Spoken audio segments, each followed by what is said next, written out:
The Battle of Crocus Field was a battle in the Third Sacred War, fought between the armies of Physis, under Onomachos, and the combined Thessalian and Macedonian army under Philip II of Macedon. In the bloodiest battle recorded in ancient Greek history, the Phocians were decisively defeated by Philip's forces. Philip's victory secured his appointment as ruler of Thessaly, marking an important step in the rise of Macedon to political ascendancy in ancient Greece. Opinion amongst historians is divided as to the year of the battle. Some favor 353 BC, and others 352 BC. Background: the Third Sacred War broke out in 356 BC, and would present Philip with his first real opportunity to expand his influence into the affairs of central and southern Greece. The war was caused by the refusal of the Phocian Confederation to pay a fine imposed on them in 357 BC by the Amphictyonic League,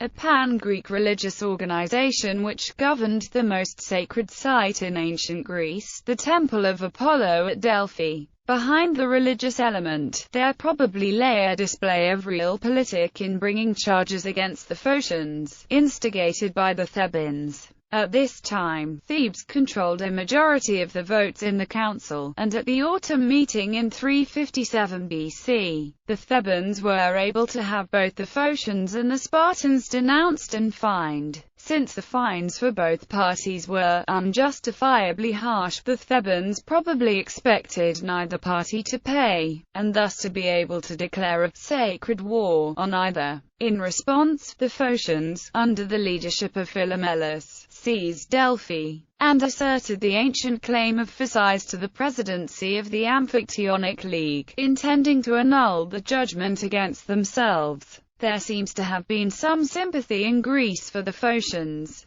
since other states could see that the Thebans had used the Amphictyony to pursue petty and destructive vendettas. The Phocians were supported by Athens and unsurprisingly Sparta, who hoped to see their own fine wiped out where the Phocians seized Delphi. However, Philomelus plundered the treasury of Apollo to pay for mercenaries, thus raising a powerful army, but drastically altering the opinion of the other Greek states. In winter 356–355 BC, a sacred war was declared against the Phocians by the Amphictyonic Council, with the Thebans being the major protagonists. The war started relatively well for the Phocians, but a severe defeat was inflicted on the Phocians at Neon by the Thebans in either 355 or 354 BC, and Philomelus was killed. Undeterred, Onomachos took over the Phocian effort, and raised new mercenaries to carry on the fight. The Sacred War appears to have laid way for renewed conflict within Thessaly.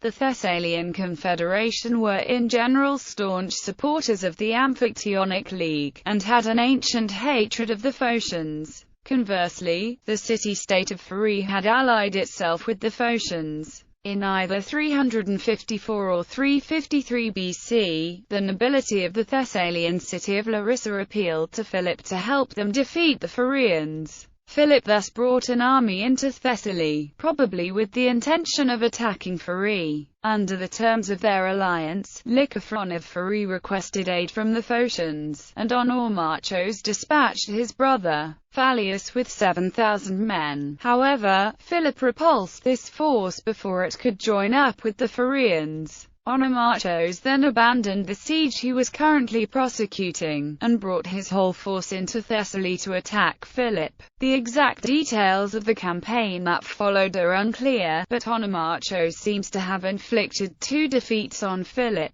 with many Macedonians killed in the process. After these defeats, Philip retreated to Macedon for the winter. He is said to have commented that he did not run away but, like a ram, I pulled back to butt again harder. Philip returned to Thessaly the next summer, having gathered a new army in Macedon. Philip formally requested that the Thessalians joined him in the war against the Phocians. Philip now mustered all the Thessalian opponents of Pherai that he could, and according to Diodorus, his final army numbered 20,000 infantry and 3,000 cavalry. Prelude. Both Buckler and Corkwell suggest that Philip besieged the strategic port of Pagasare before the Battle of Crocus Field. By taking Pagasare, it is probable that Philip intended to prevent it being reinforced by sea. Buckler suggests that Philip had learnt his lesson from the previous campaign, and wanted to cut Pherae off from outside help before attacking it. Meanwhile, Onomachus returned to Thessaly to try to preserve the Phocian ascendancy there, with approximately the same force as during the previous year. Furthermore, the Athenians dispatched Ares with a substantial fleet to help their Phocian allies. Seeing the opportunity to strike a decisive blow against Philip, the Phocians and Athenians probably intended to rendezvous at Pagasare, since it was the only harbour the Athenian fleet could use, and since Philip was there anyway. Battle. Subsequent events are unclear, but a battle was fought between the Macedonians and the Phocians, probably as Philip tried to prevent the Phocians joining forces with the Phaeacians, and crucially, before the Athenians had arrived. According to Diodorus, the two armies met on a large plain near the sea, probably in the vicinity of Pagasare. The Crocus Field in Thessaly matches this description, and the battle is therefore now known as the Battle of Crocus Field. However, this plain is so large that firmly identifying the battle site has proved impossible. Philip sent his men into battle wearing crowns of laurel, the symbol of Apollo, as if he was the avenger of sacrilege, and he proceeded to battle under the leadership, as it were, of the god.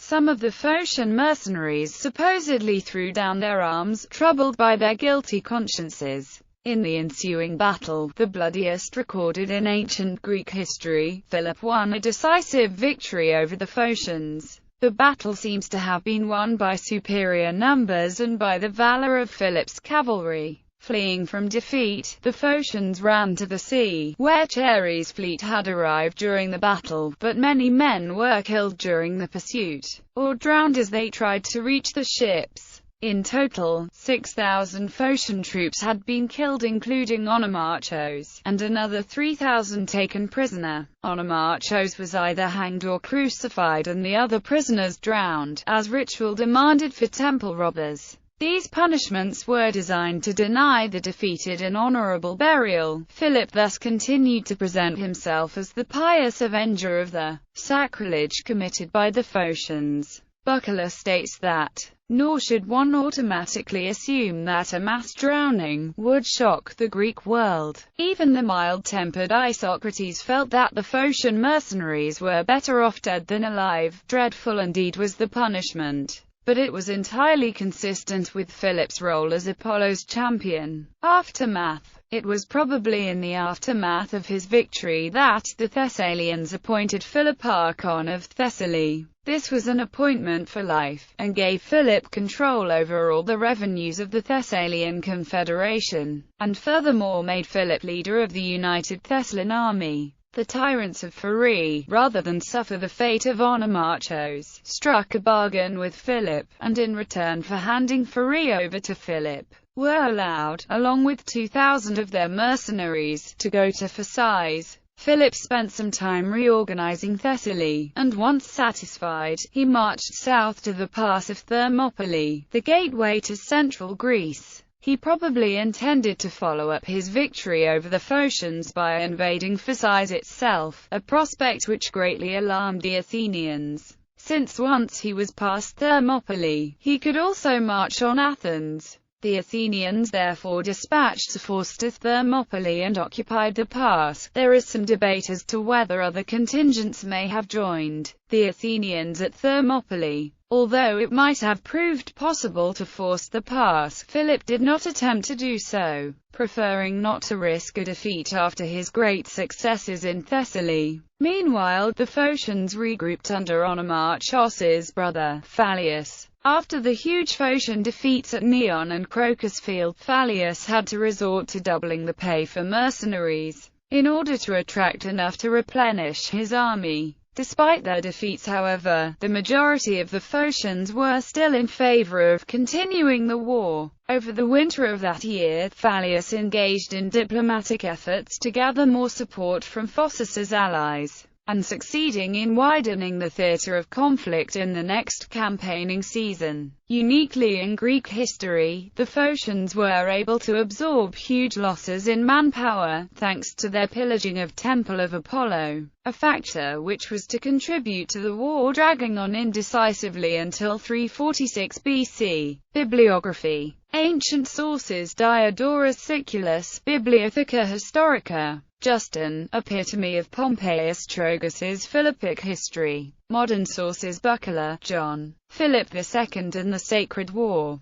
Brill Archive. ISBN 90-04-090959. Buckley, Terry. Aspects of Greek History, 750-323 BC. A Source-Based Approach. Rutledge. ISBN 0-415-09957-9. Corkwell, George. Philip II of Macedon. Faber and Faber. ISBN 0-571-10958-6. Green, Peter. Alexander the Great and the Hellenistic Age. Phoenix. ISBN 978-0-7538-2413-9. Green, Peter. Diodorus Siculus, Greek History 480-431 BC. The Alternative Version. University of Texas Press. ISBN 0-292-71277-4. Hornblower, Simon. The Greek World, 479-323 BC. Rutledge. ISBN 0-415-16326-9. Seeley, Raphael. A History of the Greek City-States, California. 700-338 BC. University of California Press.